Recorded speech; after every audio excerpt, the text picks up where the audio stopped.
Բարև ձեզ, ողջունում եմ բոլորիս մարդու իրավունքների ներքո հավաքվելու գայագի Մինչդեհի արձանի մոտ։ ՄԱԿ-ի համընդհանուր պարբերական դիտարկումը ինքը անընդհատ տևող գործընթաց է, որը 5 տարին մեկ 193 երկրները, Հայաստանը հանած 192 երկրները դիտարկումներ ու առաջարկություններ են անում յուրաքանչյուր ՄԱԿ-ի անդամ երկրի։ Այս անգամ Հայաստանի 5-րդ տարին է լրանում եւ սա 4-րդ դիտարկումն էր։ Ու մենք հայակվե նախաձեռնությունը, ինչպես նաեւ քաղաքացիական եւ քաղաքական իրավունքների կոալիցիա ենք կազմել 4 կազմակերպություններով, 2 զեկույց ենք ներկայացրել։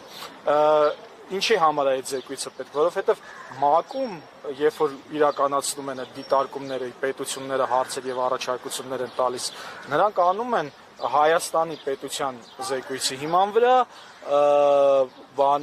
մարդու իրավունքների պաշտպանի զեկույցի հիման վրա եւ մյուսը քաղաքացիական հասարակությունն է, որը զեկույցները տալիս մարդու իրավունքների ոտնահարման հետ կապված, պետությունները վերցնում են այդ զեկույցները եւ դրա հիման վրա առաջարկություններ եւ դիտարկումներ են անում։ Մայիսի 1-ին տեղի ունեցավ եւ մեր ազգային զեկույցը, որը որ տվել էին, ինչպես նաեւ մարդու իրավունքների պաշտպանի զեկույցի մասին, ավելի մանրամասն կխոսամ Այնան Մալխասյան, որը ու կպատմի թե մարդու իրավունքների պաշտպանության ու ազգային զեկույցում ինչերն էին բացակայում զարմանալիորեն եւ ոչ մարդու իրավունքների ոլորտին բարեհաճ։ Տեսեք, ես ուզում